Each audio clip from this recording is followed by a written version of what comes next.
Would LeBron be justified if he asked for a trade at this point? I believe he would. I believe he would be justified. And the reason why I believe he would be justified is because the Lakers at this particular moment in time appear to be as haphazard as they were during the Jim Buss, Mitch Kupchak era. And I always hesitate to mention Mitch Kupchak because he's a respected GM in this league, and I always felt that he made the mistake of siding with the wrong horse because Jim Buss obviously didn't have the power that Jeannie had. But the reality is that Mitch Kupchak is respected in this business, and to have his name associated with Jim Buss is just unfortunate because I don't think he deserves that, but it is what it is. Having said all of that, if you're LeBron James, even though you clearly came to LA for things more than just basketball, the reality is that Magic Johnson was at your doorstep at the strike of midnight on July 1st. There were commitments that was made. LeBron James did not sign a one-year deal or an abundance of deals with opt-outs after 1 year. He committed to the first 3 years, got a player option on the fourth year, if I remember correctly. He committed to that. And so when you look at the commitment that he made, he certainly doesn't deserve somebody walking out on him prior to that commitment being filled. And once that happens, all bets are off. Now, again, I do want to hear from Magic Johnson because I believe there's two sides to every story, and who's to say that LeBron James is telling the truth? We don't know. One, I would tell you he's very believable.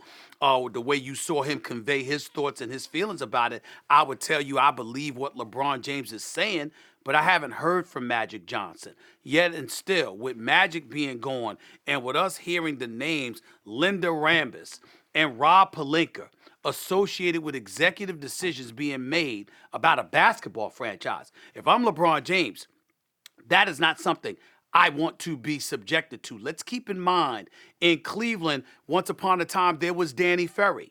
And then after that, there was David Griffin.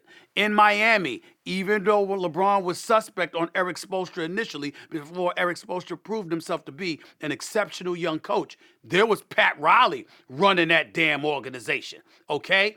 In L.A., when he went back to Cleveland, obviously it's David Griffin. I'm just looking at it from that standpoint, and I'm saying, wait a minute here.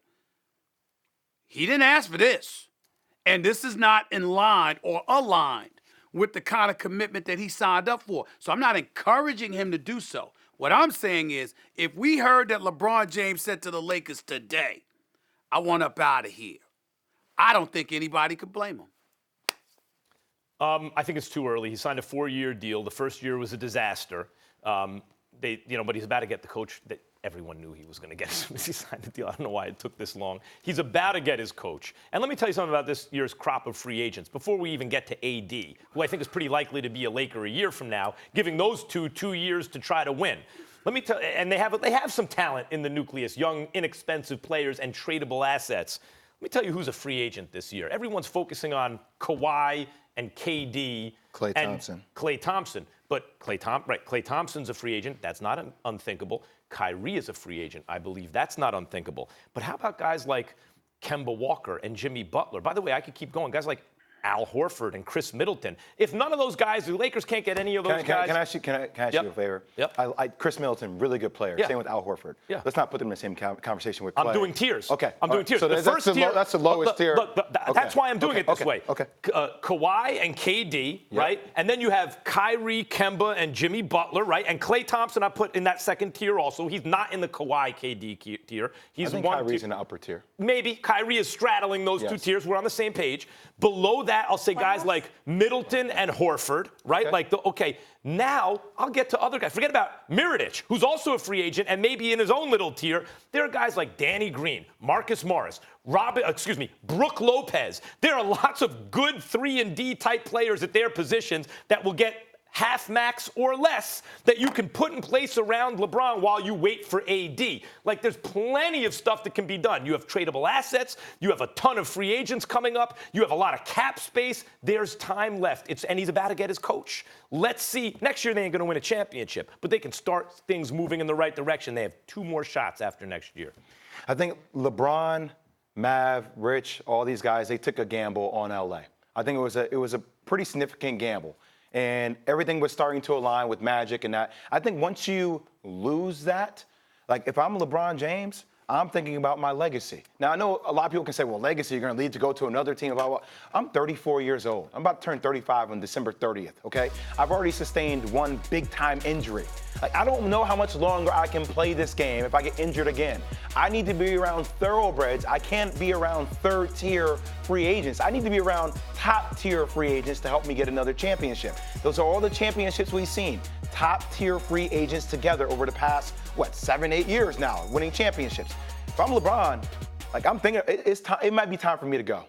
It might be time for me to go. Even with everything he has going on in LA and all the Hollywood stuff he can do? Well, there's a lot of Hollywood, but I mean, also, you're going to have to live through this. So you for don't the next think 3 AD years. gets to LA? If you're LeBron, you don't think AD gets to LA? I think there's a chance, but you still have to wait a year. And then what about LeBron's usage rate?